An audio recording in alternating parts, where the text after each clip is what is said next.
Pro 5, the Pro EFI can display logger. You heard that right. It is a data logger. So this should be able to allow me to data log without having a laptop in the car, which is known for dying and known for me not clicking the button, and I can't use it very well when I have gloves on, but not anymore. Check it out.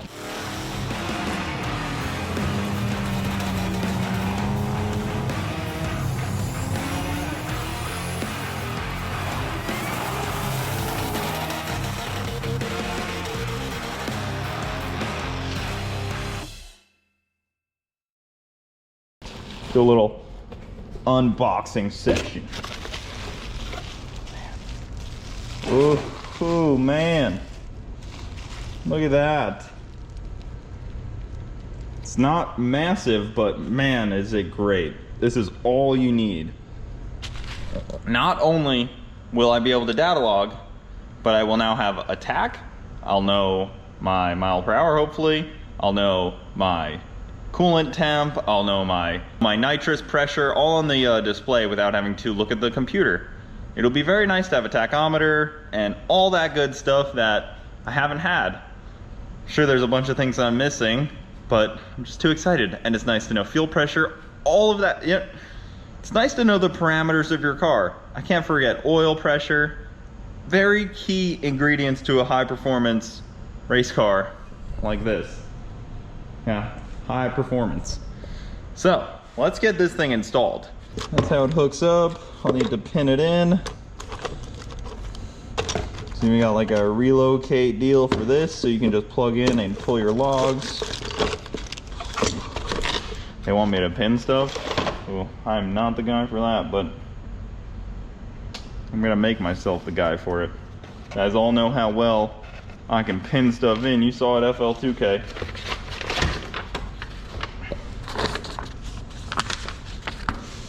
A whole 5 pins. Oh man. Hopefully I can handle all this. So I have the Pro 128 ECU, the big guy. Yeah. We can make this happen. I have faith in my ability to make this happen. With what is given here. Only 2 wires. I probably can do that. Probably. Mounting it is going to be a little tricky because you can see there's only 2 screw holes down there and 2 up there, which are pretty awkwardly placed, I must say. There's a lot of things on here.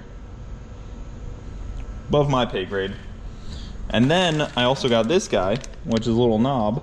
They call it the iBoost, and when all is said and done, it should be in the dash, and I should be able to just turn the knob for all the power, turn the knob down for less power.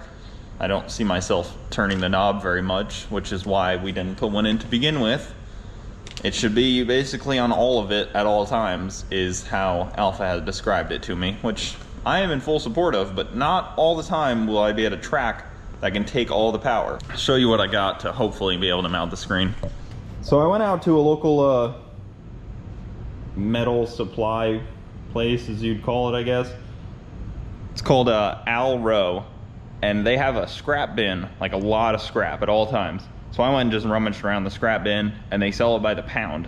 So I got all of this scrap metal here, a couple different thicknesses, all steel, for like 50 bucks, which is awesome because this scrap metal is, it's gonna be a lot of what I do is just gonna be scrap metal. So this is perfect.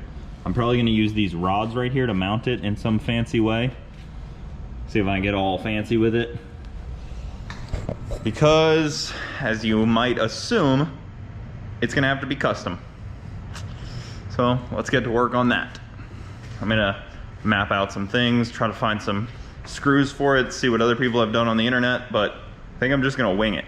You guys know how I like to do things. So the screen has these 2 little stands that kind of screw in and give you a much better spot. Cut these guys down a little bit, and then you can just through bolt right to here, to whatever, you know, you have as your mounting plate. My thought process is to get these pieces of, I guess you'd call it, and bend them in 2 U shapes and have like a little bracket off of each one, and then a bracket at the bottom, so it'll be like 2 U's and the screen will be levitating basically out in front, so I'll have plenty of room behind it for the wires to go down the tubes and be zip tied to them, and then it won't interfere with the dashboard at all, so the dashboard will still be able to come right out and the screen stay in place. So I bent these 2 little U shaped deals, these like kind of like stakes, horseshoes. They look like they go in the lawn to play croquet or something. Bent them out of this guy with the vise, and then next up is to cut them to the length I need, weld a couple pieces of probably like this plate steel on it, and then weld it onto the back. So I basically make like a 4-corner mount, and then I'm gonna have that be able to bolt directly into the roll bar behind the dash, so that we can get a nice clean fit and it can come in and out really easily. But these will be a cool little feature on it. These are super tough, very hard to bend. Took a lot of effort to actually bend these into U's, but that's next step. Actually, I'm gonna clean up this place a little bit because there's metal all over the floor. There's stuff all over here, and I hate working like that. So clean all that up first. Okay, so this is about how far I've gotten so far. Got these 2 pieces cut, these guys cut and bent. They're a little rough, but nobody's gonna see them anyways. But I promise you, when it's done, it's gonna look halfway decent. So I got a couple of pieces to practice on before I just go right to the finished product. Gonna clean them up good with acetone. Really try to get these welds looking good. So first, I'm gonna weld these together like this. About 4-inch gap between them. Then I'm gonna weld this flat like that. Basically, something like this. Once I get this gap right, I can just put these 2 like this. Weld these on in the correct gap like that, and then that'll be a mount. So let's get this welded up. So I think I'm ready to weld it. I did little marks here just to get it like kind of perfect, so I know exactly where this has to be. Then once I weld these 2 together, I'll just lay them right on top of it, and it should be super easy. That's the hope, right? All right, so it's tacked up right here. It's not pretty yet because they're just tack welds. I didn't really do anything crazy, but I'm gonna let it cool. I'm gonna test fit it, and then I'll finish weld it if everything fits up nicely. I'm gonna put another plate right here that's gonna be a little bigger, and then have 4 holes in it, so that this will bolt to it first, and then the screen will bolt to it. It'll be like a 2-bolt process. So that's pretty much how it's gonna sit. It's not finished yet, and I'm gonna paint it so that it doesn't rust. And then the screen is just gonna kind of squeeze in right there. I'll make sure that it's not crooked. And then I'm gonna fill this whole gap here with some carbon fiber. I'm gonna get a little black spray paint on this thing. You'll never even know.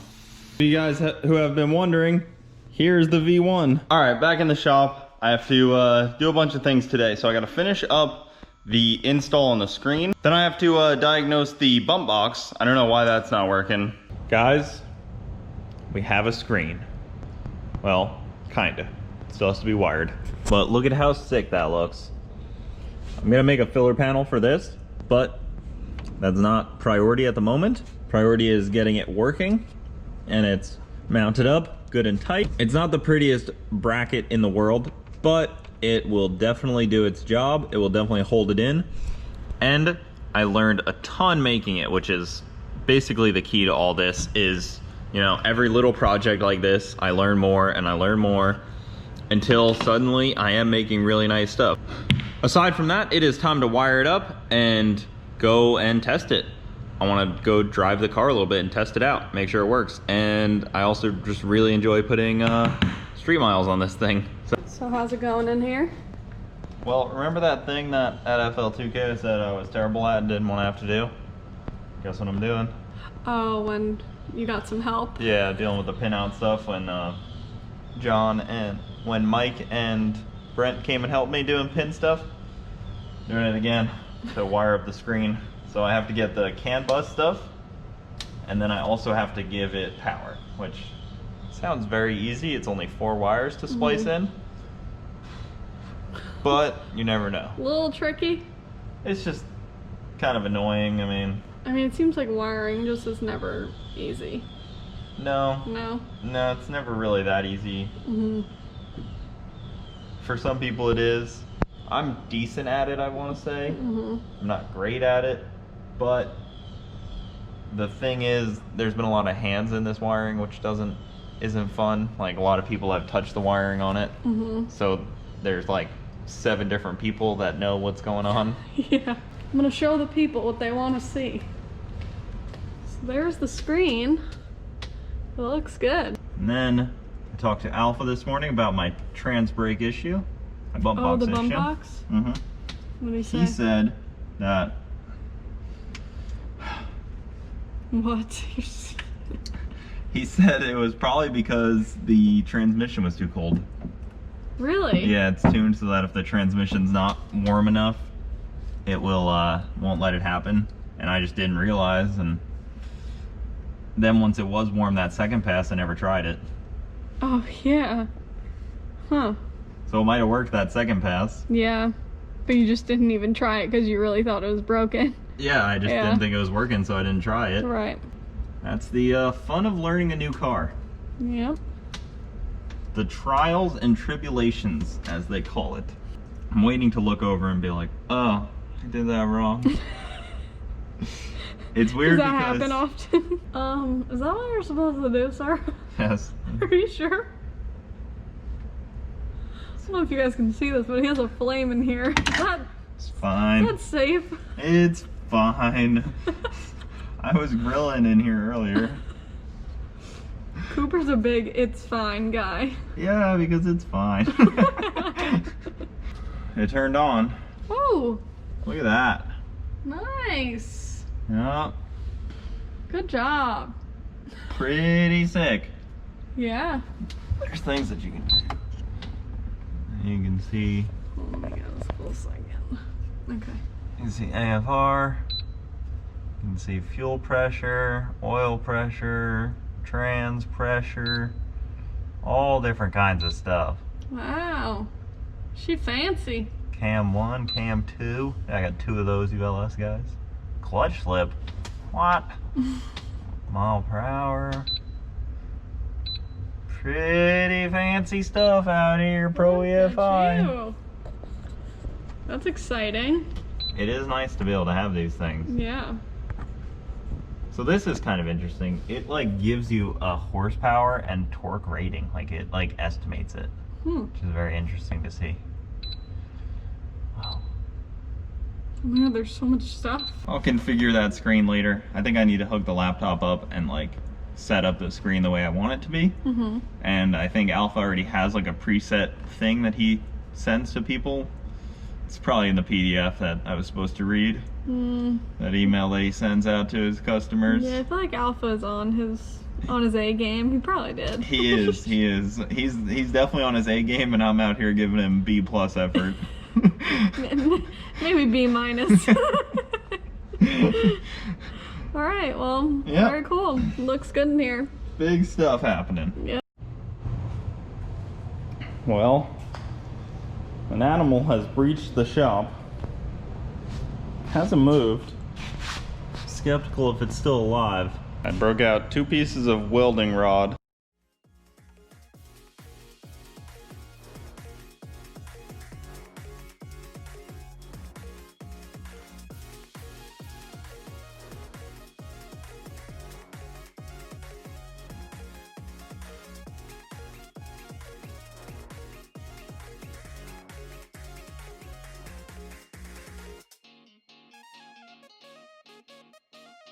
It's getting late. I spent a bunch of time wiring in that dash, trying to make it look nice, making the mounting bracket for it. I spent a ton of time cleaning under the car. Next, I'm going to put the car back on all fours. I'm going to button up the interior. It doesn't have the dash in it right now. I guess test the car tomorrow morning. Test the bump box. See if that was really our issue. Be awesome if that was the issue. Then I just know. Drive the car around a little bit before racing, which I usually try to get a little heat into it before racing anyway. Just didn't get enough into it. It happens.